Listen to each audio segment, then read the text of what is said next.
사랑의 하나님 아버지, 감사합니다. 지난 한 주간도 길없는 광야와 같은 세상에서 정처 없이 향방 없이 방랑자의 삶을 사는 것이 아니라 하나님이 주시는 그 목적을 따라 앞서가신 주님이 보이신 그 삶의 본을 따라 순례자로 살게 해주셔서 감사합니다. 또 우리가 달려가야 할 이 복음의 순례의 길이 어떤 삶이 기다리고 있는지 우리가 다 헤아릴 수 없지만 2000년 전에 보여주신 그 바울의 삶을 통해서 여전히 우리에게도 동일한 사도행전 29장의 이야기를 쓰고 계시는 주님을 바라보며 오늘 시간 하나님의 말씀을 듣습니다. 성령 하나님, 우리를 주님 보시기에 합당한 순례자로 말씀 가운데 세워 주시옵소서. 예수님의 이름으로 기도드립니다. 아멘. 사도 바울은 2년간의 예루살렘과 가이사랴에서의 가택연금 상태를 끝내고 마침내 그토록 가기를 소망했던 로마를 향해 출발했습니다. 아니, 정확히 말씀드리면 미결수의 신분으로 로마를 향해 끌려가는 신세였습니다. 로마로 가는 여정은 그가 통제할 수 있는 것이 하나도 없었습니다. 모든 것이 그의 의지와 계획과 상관없이 진행되었고 그 여정을 잠깐 정리해 보면 다음과 같습니다. 지도를 한번 띄워 주시겠습니까? 작아서 잘 구분이 안 되시지만 저 파란 거는 바다입니다. 네, 지중해라고 생각하시고 터키, 지금의 그리스, 그 다음에 로마가 저 오른편에 이렇게 왼편에 보이고 있습니다. 바울이 탄 배는 사실 가이사랴에서 출발해서 시돈을 경유한 뒤에 서풍을 피하기 위해서 키프로스 섬의 동부 연안을 따라가다가 지금 터키 남쪽 지방이죠, 길리기아와 밤빌리아 연안을 지나서 무라에 도착합니다. 무라에서 바울 일행은 더 큰 배로 갈아탑니다. 아프리카 알렉산드리아에서 그 곡창지대에서 곡물을 싣고 이탈리아 로마로 가는 배를 갈아타고 항해를 계속하지만 북서쪽에서 불어오는 바람의 영향 때문에 그 항해는 매우 더딜 수밖에 없었습니다. 도무지 바람을 거슬러서 더 이상 항해할 수 없게 되자 배는 니도 앞바다에서 항로를 바꿉니다. 그리고 크레타 섬의 남쪽으로 바람을 피해 항해를 이어갑니다. 그리고 크레타 섬의 남쪽인 미항이라는 곳에 도착하게 됩니다. 사도행전을 쓴 누가는 그 시기를 9절에 이렇게 밝히고 있습니다. 금식 기간이 이미 지났으므로. 그것은 오늘날 달력으로 말하면 9월이 넘어가는 시기였습니다. 그런데 오로지 바람에 의지해서 항해를 해야만 하던 이 당시에 이미 9월 중순부터 3월까지의 시기는 그 지중해를 그 대양을 항해하기에는 매우 위험한 시기였습니다. 그래서 7절과 8절 말씀해 보니까 이 미항이라는 아주 초라하고 조그마한 항구까지 오는 것도 겨우겨우 간신히 왔다고 말합니다. 그래서 바울은 백부장 율리오에게 더 이상 항해는 극히 위험하다고 말합니다. 아니, 이 뱃사람도 아닌 바울의 말을 누가 들어주겠습니까? 그런데 바울은 웬만한 뱃사람보다 더 많은 항해의 경험을 갖고 있었던 사람이었죠. 그러나 율리오는 그 말을 받아들이지 않았고 선장과 선주의 말을 더 믿고 그 섬에서 더 안락하게 겨울을 보낼 수 있는 항구인 베닉스까지 항해를 강행합니다. 물론 불과 그 거리가 한 40여 킬로 밖에 되지 않는 짧다면 짧은 거리였습니다만 얼마 안 가서 그들이 탄 배는 유라글로라는 광풍을 만나 정처 없이 14일간을 표류하게 됩니다. 그리고 승선한 276명의 사람들은 언제 죽을지 모르는 정말 구원의 소망을 잃어버린 채 파선하여 가고 있는 모습을 누가는 생생히 증언합니다. 여러분, 이 배에 탄 사람들의 면면을 가만히 한번 보시면 그들이 누구인가요? 선주와 선장이 있습니다. 그들은 곡창지대인 알렉산드리아에 곡물을 싣고 로마로 가면 그들을 기다리고 있는 융숭한 대접과 함께 큰 돈벌이를 생각하면서 이 아마 고달픈 항해를 시작했을 겁니다. 또한 그 배에는 많은 물건을 싣고 장사하러 가는 그 시대 가장 큰 시장, 마켓인 로마, 그 로마에 큰 돈을 벌어보겠다고 물건을 싣고 가는 물주들이 있었습니다. 그리고 그 배에 실질적인 감독과 지휘권을 가진 로마 군인 백부장 율리오가 있습니다. 로마 군인과 함께 이번에 로마로 압송되는 죄인들만 잘 호송하면 그에게는 또 하나의 훈장이 기다리고 있었을지 모르겠습니다. 그의 경력에 커다란 보탬이 될 기회를 얻은 것입니다. 이 모든 사람들, 이들이 이 배를 왜 탔습니까? 그것은 더 나은 미래를 꿈꾸고 있기 때문입니다. 그들은 나름대로의 내일의 희망을 안고 그 배에 승선했습니다. 그러나 이와는 정반대의 사람들도 있었습니다. 바로 내일의 희망보다는 자신의 죽음이 점점점 다가오는 절망적인 하루하루가 계속되는 죄수들이 그 배에 함께 타고 있었습니다. 재밌는 것은 바울은 하나도 기쁠 것도 없는 죄수의 신분으로 이 배에 승선했지만 그 배를 탄 사람들 누구보다도 소망으로 가득 찬 사람이었습니다. 물론 바울 역시 이런 신세로 로마로 향해 가게 되리라고는 전혀 예상하지 못했을지도 모르겠습니다. 왜 이런 방식이어야 하는지 마치 모든 것이 뒤죽박죽 되어버린 형편이었습니다. 그래서 세상적인 눈으로 보면 그 당시 그의 삶은 세 글자로 정의할 수 있을 겁니다. 실패자.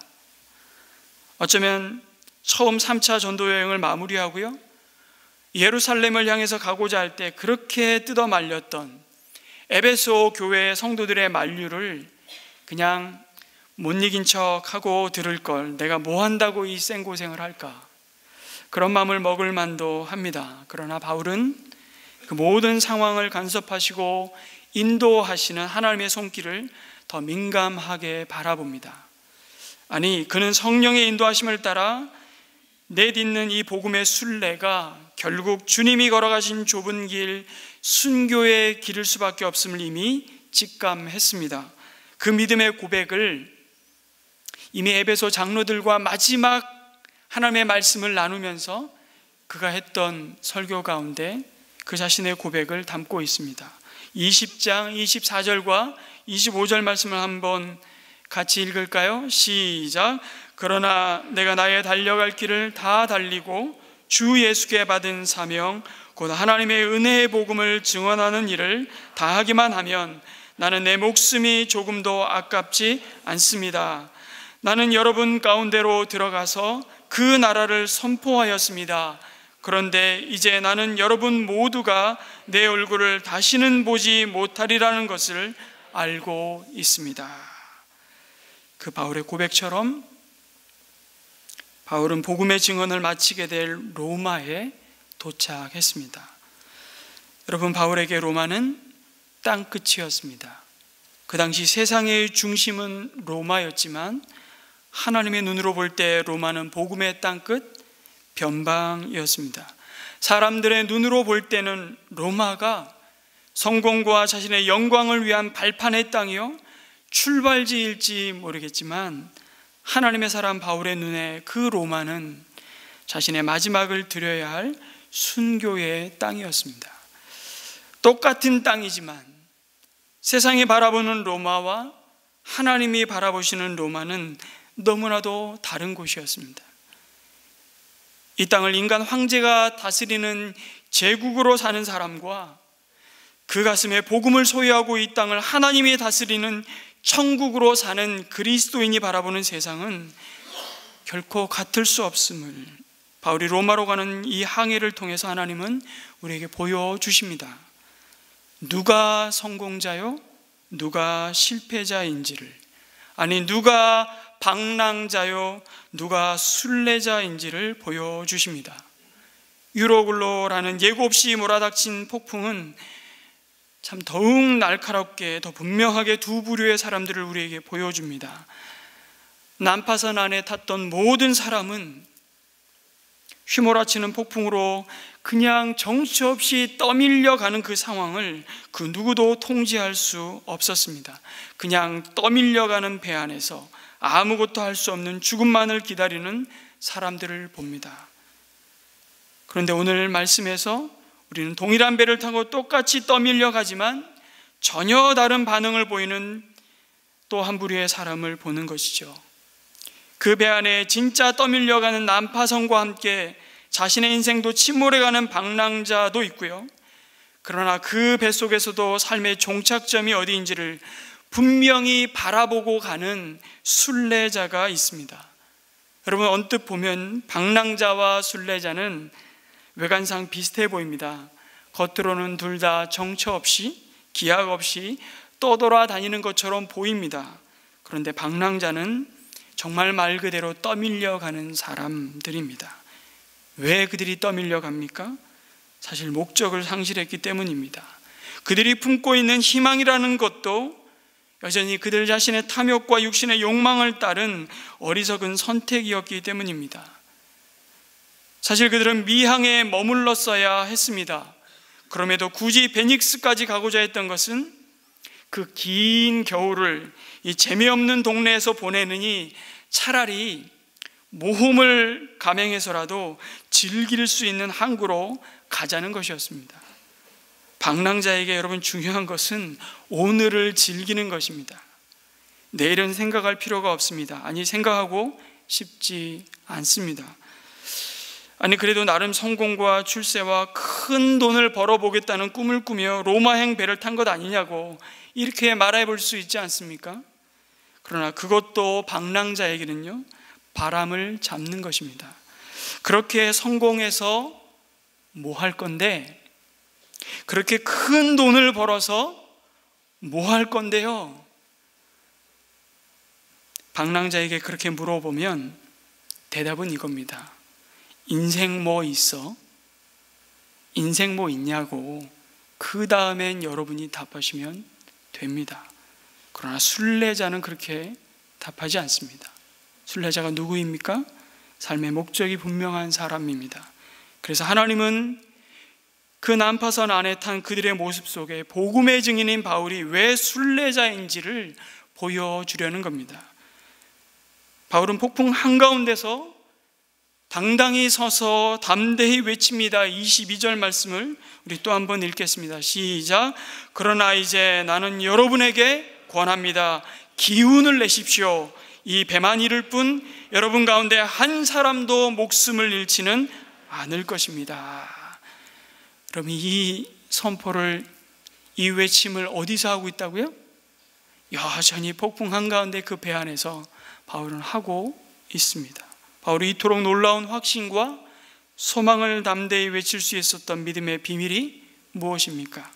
절망의 상황과 그 환경에 이리저리 떠밀려 가다가 탄식하고 자포자기하는 방랑자가 아니라 그 상황 속에서도 하나님의 음성을 들었던 순례자였기 때문입니다. 여러분, 하나님은 사실 말씀 한마디로 모든 폭풍우를 잠잠케 하실 수 있으십니다. 그러나 이 세상의 다른 이들이 직면하는 모든 문제들에서 또 한편으로는 그리스도인을 면제시켜 주지는 않으십니다. 때로 주님은 기적적으로 그런 곤란한 상황에서 자기 백성을 구원하시지만 또 다른 때에는 자연적인 이해할 수 없는 재앙과 고통을 견딜 수 있는 용기를 성도에게 주십니다. 우리는 이적을 행하시는 하나님께 감사하지만 폭풍우 속에서도 인내를 주시는 넉넉한 하나님의 은혜에 감사할 때가 있습니다. 어떻게 해요? 폭풍우 속에서도 인내를 주시는 넉넉한 하나님의 은혜, 그 절망의 한복판에서 들려주시는 하나님의 말씀을 붙드는 은혜로 주어집니다. 바울은 해와 별을 볼 수 없는 칠흑 같은 폭풍 속에서 하나님의 천사가 자기 곁에 서서 말씀하시는 은혜를 경험합니다. 아니, 어쩌면 우리는 이렇게 말할지 모릅니다. 나도 내가 고통받을 때, 내가 낙심할 때 하나님이 바울을 찾아오셨던 것처럼 내 곁에 오셔서 그렇게 말씀하시면 나도 얼마든지 용기를 갖고 일어서겠다고. 여러분, 정말 그럴까요? 여러분, 어쩌면 하나님의 말씀은 바로 그런 생사의 갈림길에서 더욱 또렷이 들릴 것 같지만 사실 들리지 않을 때가 훨씬 많습니다. 왜요? 우리의 마음이 더욱 강팍해지기 때문입니다. 왜 나에게? 왜 하필이면 이때에? 왜 하필이면 이런 방식으로 우리 가정에, 우리 자녀에게 왜 나에게 이런 일이 생기는 거야? 거센 폭풍의 위협이 우리의 눈과 귀를 사로잡아 버립니다. 우리는 금방 그 상황에 지배를 받습니다. 하나님이 지금까지 우리를 돌보시고 함께 하시며 인도하신 그 은혜들은 오간데 없어집니다. 당장 죽겠는데 그런 것들이 무슨 소용입니까? 과거에 받았던 은혜는 우리의 기억 속에 이미 다 사라지고 늘 우리는 기억 상실증에 걸린 환자처럼 당장 죽겠다고 아우성 칩니다. 바로 이것이 길이 보이지 않는 광야를 방랑자로 살아가는 우리의 모습입니다. 그런데 하나님은 바로 그곳 광야에서 하늘의 만나를 통해 그 백성을 먹이셨던 것처럼 우리가 하나님의 입에서 나오는 말씀으로 사는 자임을 일깨우십니다. 바울이 자기 곁에 서신 하나님의 천사의 음성을 들은 것은 여러분 바울이었기 때문이 아니라 그가 언제나 광야인 일상 속에서 그 하나님의 말씀을 붙들었기 때문임을 잊으시면 안 됩니다. 그 사람이 순례자입니다. 순례자는 항상 정처 없이 길 가는 자처럼 보일지 모르지만 항상 좌표를 가지고 있는 자입니다. 무슨 좌표요? 말씀의 좌표입니다. 구름 기둥, 불 기둥으로 인도하심 가운데 길 없는 광야의 길 되신 하나님의 인도하심을 따라갔던 이스라엘 백성들처럼 말입니다. 그 말씀과 함께한 일상이 결정적인 순간에 그의 몸과 마음을 하나님의 세미한 음성 앞에 반응케 하는 것입니다. 여러분, 광야의 일상 속에서 하나님의 말씀을 붙들고 순례자로 살았던 한 사람을 오늘 우리는 기억하고 기념합니다. 고 안대욱 선교사님. 안 선교사님은 직접 여러분이 한번 뵌 분들이 이 자리에 얼마나 계신지 모르겠습니다. 저는 서울 영동교회 때 잠깐 오셔서 설교하시던 그때의 장면이 언뜻 떠오르는데 무슨 내용을 설교하셨는지는 정말 기억나는 게 하나도 없습니다. 근데 정말 그 말씀을 이해하기가 힘들구나 이런 생각만 기억이 나요. 왜냐하면 이분이 한국말이 많이 이게 서투셨는지 되게 주어 동사가 안 맞는 것처럼 막 저에겐 들렸던 거예요 그때. 근데 한 가지 기억나는 건 그 중국 땅을 향한 그 선교사님의 열정, 그 하나님의 마음이 불이 붙었구나. 저는 그 기억만 있습니다. 미국 시민권자로 미국에서 영문학으로 박사까지 하시고 남부로 올 것이 없는 보장된 삶이 기다리고 있었던 분입니다. 그런데 안 선교사님의 할아버지가 중국에서 목회를 하셨습니다. 그러던 중에 중국이 공산화되면서 나올 수밖에 없으셨는데 그때 그 중국에 남겨두고 온 성도님들에게 이 할아버지가 약속을 하셨답니다. 내가 이 혼란스러움이 잠잠해지면 꼭 다시 돌아오겠다는 것이었습니다. 그러나 그 길로 중국은 돌아가고 싶어도 돌아갈 수 없는 땅이 되고 만 겁니다. 그러면서 중국을 향한 외할아버지의 마음은 늘 빚진 자였습니다. 그 마음을 가까이서 외손자인 안 선교사님이 본 것입니다. 그리고 너무나 놀랍게도 할아버지에게 내가 할아버지를 대신해서 그 약속을 지키겠다고, 할아버지가 평생 기도하던 그 땅을 손자가 그 마음에 품게 되고 어떻게 하면 중국 땅에 신분이 보장된 직업을 갖고 들어갈 수 있을까 고민하다가 대학의 영어 교수직으로 가게 된 것입니다. 영문학을 공부한 이유도 그 목적을 위해 하신 것이 아닌가 싶습니다. 정말 이거저거 다 해보다가 안 되면 선교사로 나가야지, 그런 게 아니었습니다. 그렇게 중국 땅을 밟으며 시작된 순례의 길이 공교롭게도 2002년 4월 13일 45세의 나이에 사모님과 아이 셋을 남긴 채 끝났습니다. 아니, 끝난 것처럼 보였습니다. 그러나 그분이 걸어오셨던 십자가 증인으로서의 순례는 그렇게 끝나지 않았습니다. 그 영상을 오늘도 우리는 보지 않았습니까? 남편을 순교자로 떠나보내고 모든 가족이 미국 시민권자인데, 더군다나 그때 당시 사모님은 그때까지 전문 선교사로서 사역을 준비한 것이 아니었습니다. 아내로서, 새 아이의 엄마로서 정말 충실한 삶을 살아오셨지만 당장 안 선교사님이 섬기셨던 신학교 사역을 이어갈 수 있는 아무런 자격도 준비도 되어 있지 않았습니다. 무슨 말입니까? 중국 땅에 남아 있는 것이 어쩌면 무모한 결정일 수밖에 없는 선택 앞에 조금도 주저함 없이 사모님은 안 선교사님의 묘지 앞에 자신이 묻힐 묘지를 함께 마련했습니다. 남편이 걸어온 그 모든 길 가운데 어떻게 결정하며 어떻게 하나님의 세미한 음성을 듣고 한 걸음 한 걸음 순례자의 길을 남편이 걸어왔는지를 분명히 보았기 때문입니다. 첫째 따님 제인자매의 고백을 몇 년 전에 박 목사님을 통해서 들었던 기억이 납니다. 아빠가 하나님의 부르심을 받았던 2002년도가 첫째 딸 제인자매의 고등학교 1학년 시절이었습니다. 갑작스럽게 아빠를 떠나보낸 그 딸에게 어쩌면 중국 땅은 자기 가족의 삶을 송두리째 빼앗아간 땅일 수밖에 없었을 겁니다. 그런데 첫째 딸 제인자매가 미국의 칼빈 대학에 입학하면서 이렇게 고백하는 겁니다. 자기는 미국에서 공부를 마치면 다시 중국으로 돌아올 것입니다. 그것은 중국이 아버지가 순교한 땅이기 때문이 아닙니다. 중국에서 어머니가 선교사로 일하고 있기 때문이 아닙니다. 내가 중국을 사랑하기 때문입니다. 내가 중국을 섬기는 것을 하나님이 기뻐하시고 원하심을 내가 알기 때문입니다. 이 고백이 고2 때 바로 1년 전에 아버지를 비참하게 잃어버린 안 선교사님의 딸이 고백한 내용입니다. 여러분, 하나님을 원망해도 누가 뭐라 할 수 있겠습니까? 그런데 그런 고백을 담아서 칼빈 대학 입학하며 자기 소개서에 그렇게 쓴 것입니다. 어떻게 이렇게 말할 수 있습니까?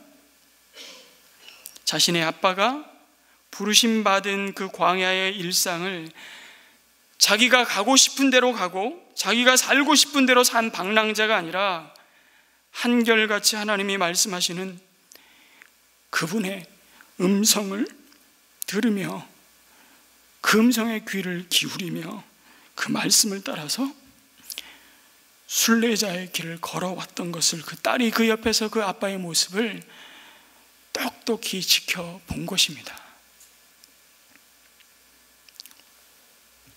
여러분, 우리가 이 순례자의 길을 갈 때 나 한 사람 그 길을 가고 끝나는 것이 아님을 기억하시기 바랍니다. 오늘 난파선에 탄 바울을 보십시오. 처음에는 그 누구도 바울의 말을 듣지 않았습니다. 미항에 그냥 머물러야 된다고 말할 때 죄수인 주제에 쓸데없는 소리나 하고 있다고 그렇게 뱃사람들이 말하지 않았을까요? 백부장 율리오도 바울을 함부로 대하지는 않았지만 그 결정만큼은 바울의 말을 신뢰하지 않았습니다. 그래서 결과적으로 바울이 말하지 않습니까? 21절에 여러분은 내 말을 듣고 크레타에서 출항하지 않았어야 했습니다. 그랬으면 이런 재난과 손실은 당하지 않았을 것입니다. 그런데 이어서 바울은 놀라운 확신과 소망을 가지고 난파선에 타고 있던 방랑자들을 향해 외칩니다. 기운을 내십시오. 여러분 가운데 한 사람도 목숨을 잃지 않을 것이고 나는 하나님께서 나에게 말씀하신 그대로 되리라고 믿습니다. 우리는 반드시 어떤 섬으로 밀려가 닿게 될 것입니다.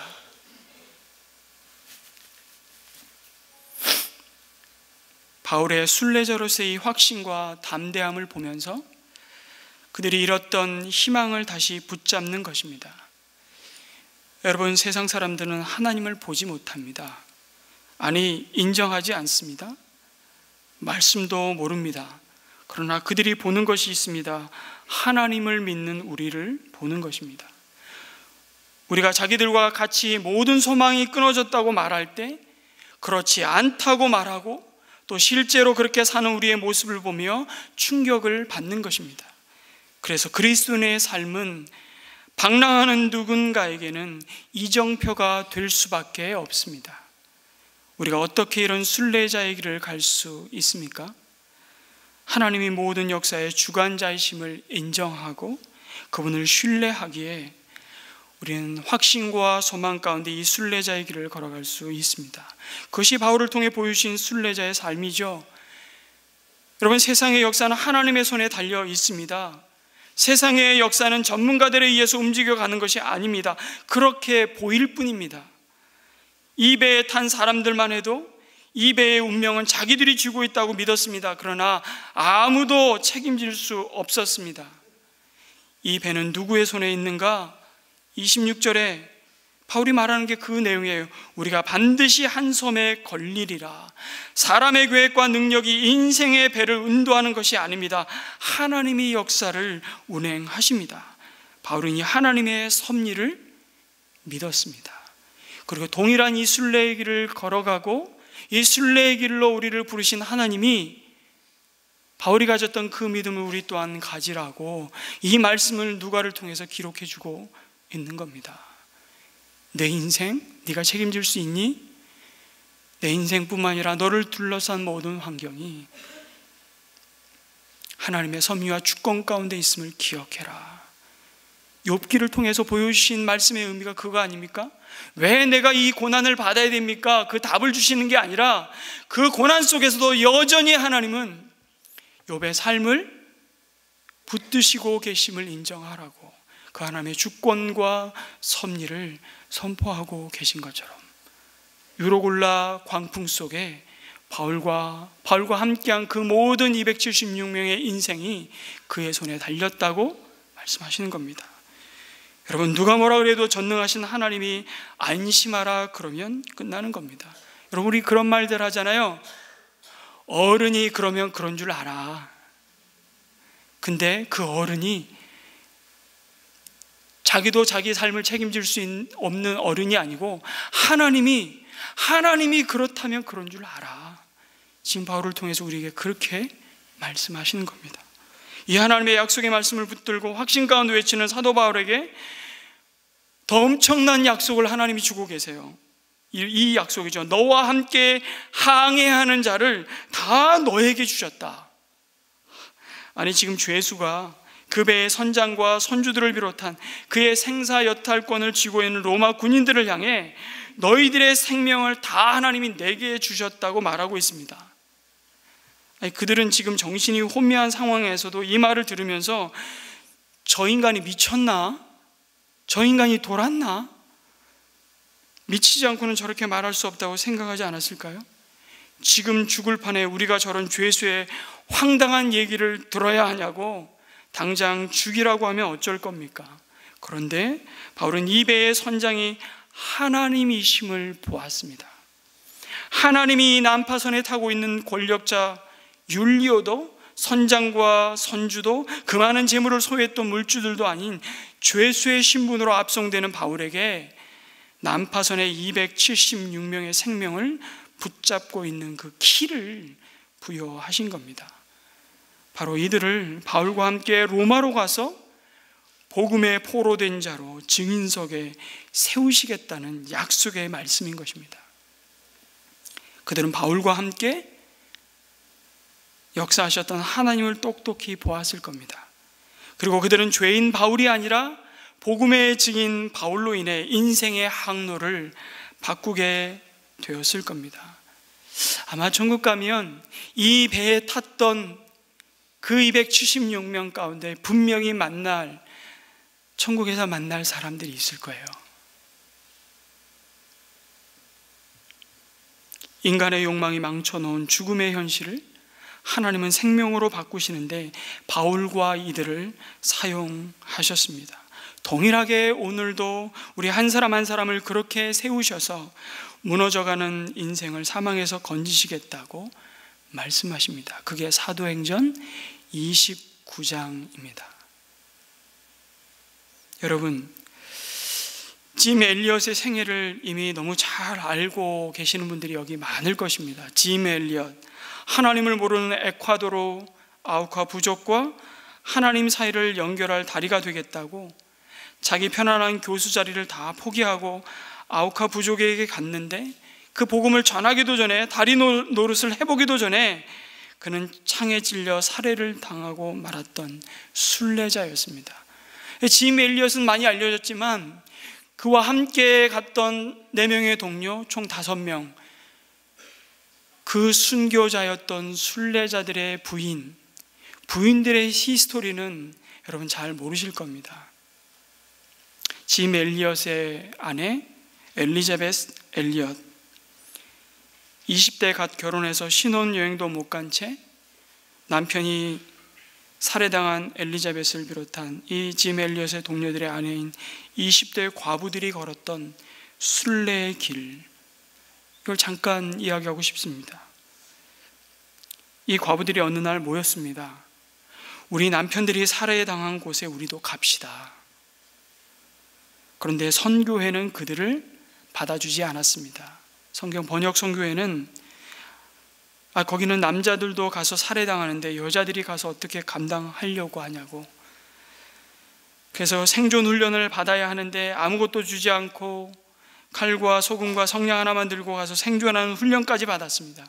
가서 풀뿌리를 캐먹든지 도마뱀을 잡아먹든지 15일 동안을 그 정글 속에서 살아남아야만 하는 선교 현지에 보낸다는 말을 듣고 그런 훈련을 비롯해서 이 여자들이 그러한 피눈물 나는 훈련을 3년 동안 다 받았습니다. 특별히 짐 엘리엇의 부인인 엘리자베스는 2년 동안 간호학을 공부했습니다. 그리고는 미국을 떠나 자신들의 남편을 죽인 땅 에콰도르 아우카 부족을 향해 진짜 이들과 함께 갔습니다. 그런데 이 아우카 부족의 특징이 뭐냐 하면 외부인 남자는 다 죽이지만 여자는 죽이지 않는 것이었습니다. 그래서 이 여자들이 살아남을 수가 있었습니다. 이 5명의 여자들이 그 부족에 들어가서 식모처럼 종처럼 그들을 섬겼습니다. 악이 날 때 악이 받아주고요, 감염된 상처를 치료해주고 기생충 약을 나눠주고 그들에게 새로운 농사법도 가르쳐 주었습니다. 추장은 너무너무 고마웠습니다. 그리고 어느덧 이 부인들은요, 그들의 언어를 다 익히고 배웠습니다. 그리고 첫 번째 맞이한 안식년이 되었을 때, 엘리자베스 엘리엇이 본국의 안식년을 맞아 나오려고 할 때에 그 마을의 추장이 그 마을 사람들 전체를 모아놓고 이 여인들에게 물어보았습니다. 부인, 당신이 뭐가 아쉬워서, 뭐가 모자라서 여기 와서 이 고생을 하냐고. 그럴 때 엘리자베스 엘리엇이 당당하게 말했습니다. 지금부터 수년 전에 1956년 1월 2일 여기 온 백인 5명을 당신들이 살해하지 않았습니까? 무슨 자랑이라고 감추지 않고, 네, 우리가 죽였습니다. 그 사람들이 우리들의 남편입니다. 그때 비로소 그 사실을 밝힌 거예요. 그 이야기를 들을 때 추장과 그 모든 사람들이 경악을 했습니다. 그러면 우리 그 원수를 갚기 위해서 수년 동안 우리에게 와서 우리를 섬겼단 말인가? 혹은 우리가 먹는 물에 뭘 탄 것 아닌가? 우리에게 찌른 주사액 중에 무슨 독약이 있는 것 아니냐고 이 여자 선교사들에게 묻는 거죠. 말했습니다. 그렇지 않다고. 우리 남편들은 당신들이 모르는 하나님을 당신들에게 가르쳐주기 위해서 이 땅에 왔지만 당신들이 죽여버렸습니다. 우리는 우리 남편들이 해주고자 하는 말을 들려주기 위해서 지난 수년 동안 당신들의 말을 배웠습니다. 그래서 말을 이어갑니다. 예수님은 당신들을 사랑하십니다. 예수님을 통해서 원래 하나님과 함께 사는 영생을 우리가 얻을 수가 있습니다. 그럴 때 그들을 찔러 죽였던 5명이 제일 먼저 회심했고, 이어서 온 부족이 집단 회개를 했습니다. 그들을 찔러 죽일 때 가담했던 살인자 5사람 중에 4명이 목사가 되어서 그 아우카 부족뿐만 아니라 그 옆에 부족들을 섬기기 위해 목회를 했고, 그 중에 한 사람은 전도자가 되었습니다. 선교사가 되었죠. 그런데 목회 편지에도 제가 소개했지만 엘리자베스 엘리엇은 그 남편의 일기장과 그 자신의 선교의 경험들을 쓴 전능자의 그늘이라는 책에서 이렇게 그 소회를 밝힙니다. 읽어드리겠습니다. 사람들은 짐과 그와 함께 죽은 이들을 영웅으로 순교자로 칭송했습니다. 나는 동의하지 않습니다. 본인들도 동의하지 않을 것입니다. 그리스도를 위해 사는 것과 그리스도를 위해 죽는 것이 그토록 크게 다른 일이란 말입니까? 그리스도를 위해 죽는 것은 그리스도를 위해 사는 것에 당연한 귀결이 아닌가요? 뿐만 아니라 하나님을 위한 삶은 그 자체가 사도 바울의 말대로 날마다 죽는 것입니다. 그리스도를 얻기 위해 모든 것을 잃는 것입니다. 그렇게 우리 목숨을 버릴 때 우리는 그것을 도로 얻습니다. 인간과 하나님과의 관계는 아주 실제적인 것입니다. 그 관계가 이루어지는 영역은 정말 지극히 평범한 삶입니다. 오늘 하나님과 인간의 모든 관계는 예수님이 평범한 인간의 삶을 사셨다는 그 사실에 기초에 있음을 우리는 잊어서는 안 됩니다. 그분은 마구간에서 태어나 목공소에서 땀 흘리시고 작은 어선에서 설교하시고 지친 몸으로 우물가에 매춘부와 다름없는 여인과 함께 대화하시고 보통 사람들과 함께 먹고 마시고 걸으시다 비참한 죽음을 맞으셨습니다. 이 모두가 우리로 하여금 당신을 알아보게 하시기 위함이었습니다. 아무도 예수님을 영웅이나 순교자로 칭하지 않았습니다. 그분은 그저 아버지께서 명하신 일을 하시되 기쁨으로 하셨을 뿐입니다. 그분을 알고자 하는 이들은 그분과 같은 길을 그래서 걸어가야 합니다. 성경적인 의미에서 순교자란 바로 그것입니다. 순교자란 단순히 증인이란 뜻입니다. 살든 죽든 우리는 증인으로 부름받았습니다. 그의 행하신 대로 우리도 행하는 자가 되어야 한다는 말입니다.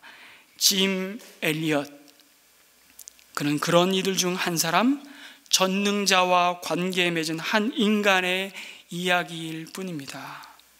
이렇게 엘리자벳은 이 글을 마칩니다. 그래서 여러분, 순교자는 방랑자가 아닌 순례자입니다. 그리고 하나님의 남은 사명이 있었기에 순례자의 길을 갑니다. 하나님은 바울에게도 말씀하셨습니다. 뭐라고요? 너는 반드시 황제 앞에 서야 한다. 사도 바울도 사람인지라 여러 날 지속되는 폭풍 앞에 그 또한 절망과 두려움에 빠지지 않을 수 없었을 겁니다.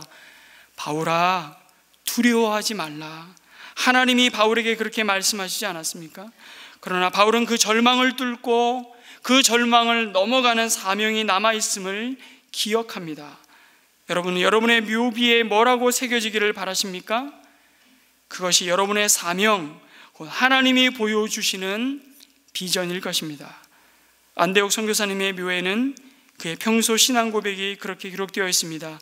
주님을 사랑하는 충성스러운 종, 주 예수의 부르심을 받아 내가 원하는 바 나의 생명을 중국에 바칩니다. 그는 하나님이 주신 사명을 따라 순례자로 살았음을 그의 묘비는 말해주고 있습니다. 여러분은 하나님이 주신 사명, 그 비전과 아니면 여전히 내가 꿈꾸고 있는 야망을 어떻게 구분하시나요? 또 다른 순례자이며 순교자였던 배은규 목사님은 그 비전과 야망을 이렇게 그의 팡세에 적어 놓았습니다. 저와 함께 CCC 사랑방 생활을 하면서 우리가 노트 한 권을 이렇게 두었습니다. 묵상하다가 함께 나누고 싶은 말씀이 있으면, 생각이 있으면 그 노트에 적기 시작하고 그 노트를 돌려보면서 함께 하나님이 부르신 사명의 길을 가자고 썼던 팡세라는 노트, 그 노트에 써진 글입니다. 야망은 우리 자신의 욕심과 이기심에서 나온 것이기에 출발점과 도착점은 자기 자신입니다. 그러나 비전은 하나님께 영광이라는 대전제 속에서 하나님이 출발점이며 도착점입니다. 야망의 종착역은 자아 실현이지만 비전의 종착역은 섬김입니다. 야망은 탁월함을 추구하여 모든 것을 희생시키나 비전은 목적이 아니라 성실함을 추구하지요. 야망을 가진 자는 주위 사람들을 야망의 희생물이 되게 하여 상처와 분쟁의 씨앗을 만드나 비전을 가진 자는 주위 사람들을 자신의 섬김의 대상으로 삼아 치유와 평화의 씨앗을 만들지요. 야망을 가진 자는 다른 사람들과의 비교의식 속에 열등의식과 교만함의 극단을 달리나 비전을 가진 자는 다른 사람과 비교하지 않으며 하나님 앞에 자신의 모습을 보고 겸손하게 되지요. 야망을 가진 자는 무엇이 될 것인가에 초점을 모으나 비전을 가진 자는 어떻게 살 것인가에 초점을 모읍니다. 야망을 가진 자는 그의 관심과 에너지의 대부분이 자신을 향하나 비전을 가진 자는 그의 관심과 에너지의 대부분이 하나님과 이웃을 향합니다. 야망을 가진 자는 자신의 피로를 채워줄 배우자를 구하나 비전을 가진 자는 하나님의 뜻에 합당한 배우자를 구합니다. 이런 글입니다. 여러분, 한마디로 야망의 사람은 방랑자요, 하나님의 비전을 가진 자는 순례자입니다. 그리고 하나님은 우리를 사도행전 28장을 넘어 29장을 채워가는 순례자로 이 시간 부르셨습니다. 이 복음의 행진은 계속되고 있습니다. 언제까지요? 주님이 다시 오실 때까지.